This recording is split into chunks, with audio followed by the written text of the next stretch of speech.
Again, this is Janine, your trusted PRC licensed broker. So today, nandito tayo sa Fairview, Quezon City to view this townhouse behind me. Yung location nito, walking distance lang siya sa Doña Carmen Robinsons, and pagkalabas mo ng subdivision, available na dyan yung mga public vehicles. So, malapit dito yung ginagawang MRT7, and doon may dumadaan ding mga buses. So, super accessible yung area. This townhouse, as you can see, 3 units lahat. So, yung dalawang end is already sold out, pero yung gitna is still available. Sa ngayon, nasa finishing stage pa lang siya, kaya ang papasukin natin is yung Unit C. Pero same naman sila ng layout and everything, so ito na lang ang papasukin natin. By the way, for lot, the lot area is 80 square meters and floor area is 188 square meters. It has 4 bedrooms, 3 toilet and bath, tapos meron din siyang maid's room, entertainment area, and a 1-car carport. So tara, pasokin natin. By the way, bago ko kayo i-tour sa loob, please don't forget to subscribe and click on notification bell para lagi kayong ma-inform pag may bago akong video. So this is your garage. This can fit SUV or van kasi mahaba po siya. And ito, may faucet na din po siya. If ever mag-car wash ka, easy access na lang. And ayun, may saksakan na po siya dito. Then, let's go inside. Ang ganda dito. Ito yung isa sa pinaka gusto kong bahay sa Fairview kasi with its price, sobrang sulit talaga niya. It's a 3-story townhouse, by the way. So, this is your living. Na-excite ako, nagpunta agad sa dining. This is your living space. Yung yung bintana natin is sliding window. Malaki din yung bintana niya. Medyo tinted siya para from labas hindi kita dito sa loob. So, it has huge window kaya madaling makakapasok yung natural light and air. Sige, buksan natin para papasok talaga. And then in here, ito yung part ng dining area. May mga wall accent siya dito na wood design. Ang ganda niya. Ang homey nito. Tapos, ito din. May parang wood din siya na design dito sa ceiling and part dito sa wall. And then, in here, as you can see, it has mirror. So, kasama na to sa turnover. Ito na siya. Lahat ng nakikita ninyo, inclusive na po siya. Yan, ang ganda din. Nanalamin.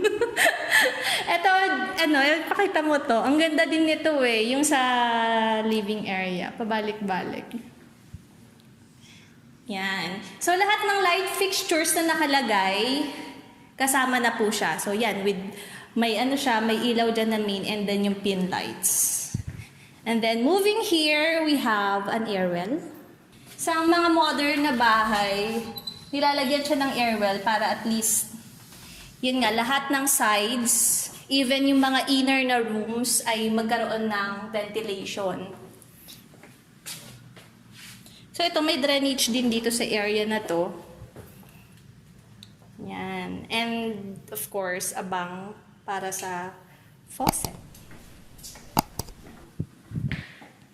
And let's move towards our kitchen area. So, we have a peninsula counter here. Pagka may bibili. Hindi. Pagka, pwede ka maglagay dito ng table. You can make this into your breakfast nook. Yan, pwede ka maglagay ng mga something dyan. Or kung may mag-buffet, yan, pwede mo ding ilagay dyan. And in this side is your circuit breaker. Ito, meron din siyang socket dito. So, kung gusto mong maglagay ng mga something dyan, appliance, pwede rin. And, kasama po sa turnover itong range hood. And then, your gas range. Ito, kasama na din siya sa turnover. Pakita mo, para at least makita nila yung inclusive. Yan. So, kasama na siya. La Germania to, no? Matibay. Seriously, matibay. Pero parang commercial. Tapos, may mga ano na din siya, overhead cabinets. Ang ganda ng pagkakalaminate, oh. Jeep kay ano nga to. Ang ganda niya kasi, oh, tingnan mo, oh. Parang smooth finish siya, no? Sumagot ka. And then ito, we have a backsplash. Ayan, alam ko na yung tawag. Backsplash. Ito siya, para at least pag nagluto ka, yan, hindi maa-absorb nung semento. Kaya yun yung purpose nito. And of course, for aesthetic purposes din siya. Ang ganda, no? And then here, we have granite countertop, and then of course your sink. And in this area is your toilet and bath sa ground floor. Ang ganda ng combination nung ano niya, nung kulay. So gray, tapos may white doon na ano. And by the way, lahat ng ano natin, lahat ng toilet and bath natin may kasama na siyang fixtures. So let's move towards your service area. Dito unahin muna natin sa maid's room. So that's your maid's room. Kasya po ang single bed. Actually parang kaya pa ang double bed kung mas gusto mong double bed yung gamitin. And on this side is your service area. So kung ayaw mong gamitin yung kitchen sa loob, pwede ka namang magluto na lang dito.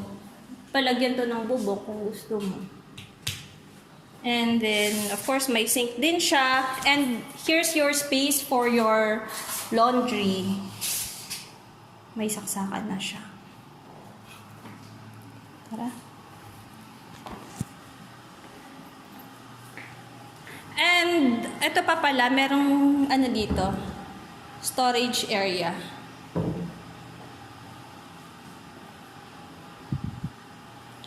May mga ano na din siya, may mga ganyan-ganyan na din siya. Hindi ko masabi kung ano tawag doon. Basta may mga patungad na siya. Kaya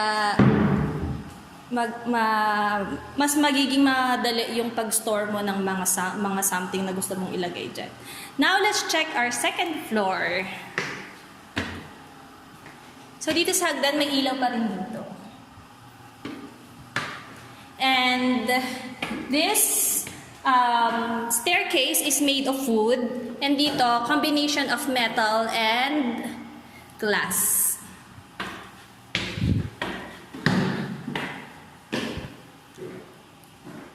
On our second floor landing, you can see here, may space pa dito. Pwede mo siyang gawing work area actually.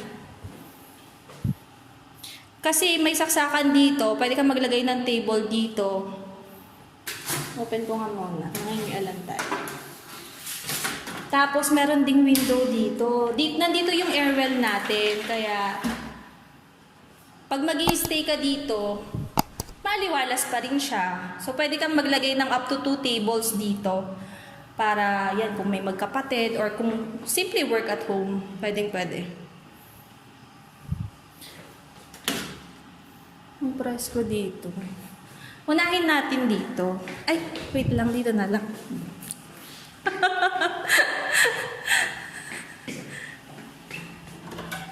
So, in here, we have a mini balcony. Yan. So it's a common balcony, kaya lahat pwedeng i-access tong area na to. Okay. So here's your first bedroom. On your first bedroom, we have an aircon. So kasama na po yan sa turnover. And then, etong ano na to, yung floor niya is made of ceramic tiles. So madali siyang i-maintain. And kung makikita ninyo, yung ano niya, yung wall kasi niya is just white, kaya parang ang aliwalas niya tignan. And then combined pa siya ng huge windows from first floor to third floor. Ito, ang laki ng ano niya, ng window niya, kaya papasok yung liwanag talaga during daytime. Kahit hindi ka na mag-ilaw. And then, so ito, meron na din siyang screen para hindi pumasok yung mga insekto. And on our ceiling, may design pa rin siya. Yan, may wood design pa rin siya. So parang ito, from first floor hanggang third floor, nilagyan siya na talagang may wood talaga na element. Ganda.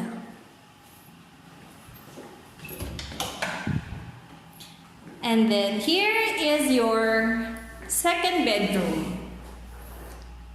Ayan siya. So may ventilation pa rin dito. Though inner siya, may ventilation pa rin dito kasi nga nandito yung side ng air well. Air and light well. And then you have a free aircon. Kasama na siya sa finish. And then ito nakalagay na din yung remote. Free remote. Free aircon pero hindi free. Siyempre free din yan.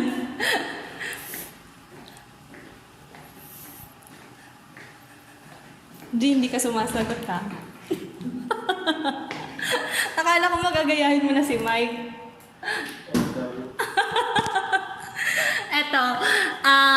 Ito yung sa second floor, yung dalawang ano kasi doon, yung dalawang rooms, wala siyang CR sa loob. So, ito yung gagamitin nila. We have, muntik na ako dun. We have our second toilet and bath here. So, ito, may ano na din siya, may shower, may toilet bowl, and then your sink. Ang ganda ng mga design niya dito, oh. Tingnan mo, magkaiba yung design dito, tsaka yung sa baba. Pero ano siya, oh, tingnan mo, ang ganda-ganda niya. Ganda ng pagkaka-design. And then, here is your master's bedroom. Buksan ko para makita niyo. So yan yung wardrobe natin. Ito, pwede ka maglagay ng mga bags dito. Or clothes, kung anong gusto mong ilagay. And then here, pwede kang maghang ng clothes dito. Tapos, mga punda sa taas. Mga punda talaga kung sa taas. Tapos, may drawer din siya. Ayan. So, hindi na kailangan bumili ng cabinet dito sa master's bedroom. Itong side na to is ano na po, yung service area na siya pagtanaw ng ganyan. Ang ganda pa rin niya. Dito sa master's, high ceiling siya. Tapos sa taas niya, may element pa rin ng wood. Ang ganda. Tapos, you can put your TV set here. And then, ito, mga kung ano-anong gusto mong ilagay, mga picture frame, whatever you want, family picture. So of course, we also have your third na inclusive na aircon. Meron din siya dito sa masters. And then of course, your own toilet and bath. So gray siya. Gray yung kulay ng ano. Tapos, meron din siyang mga design. Ang ganda. Tapos, meron in here, you can put your toiletries. Of course, my sink and everything. Now, let's check our third floor.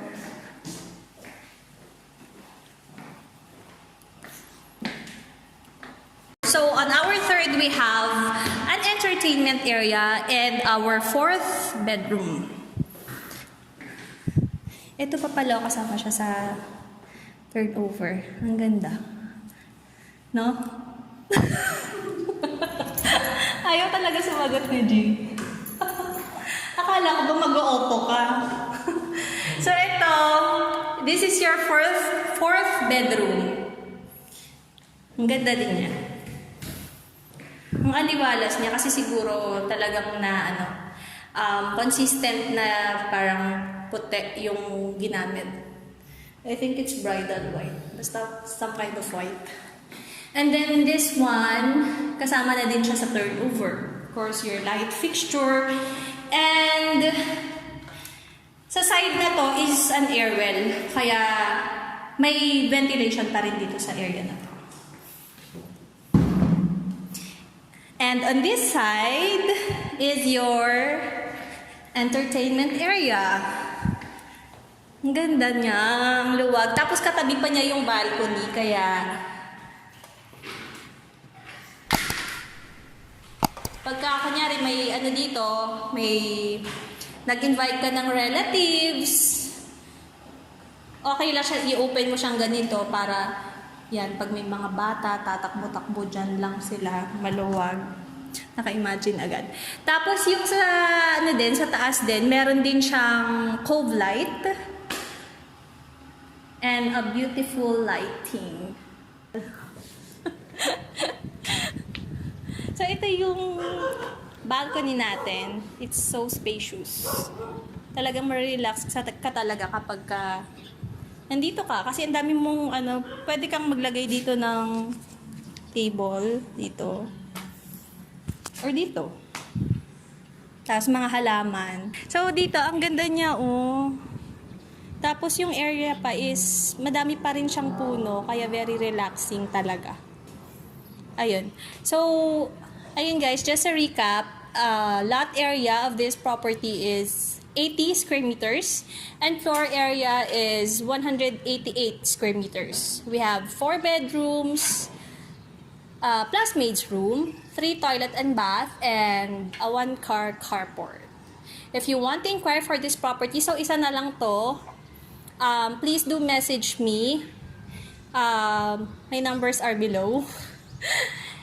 And of course, please don't forget to subscribe and click on notification bell para lagi kayo ma-inform pag may bago akong video. Thank you!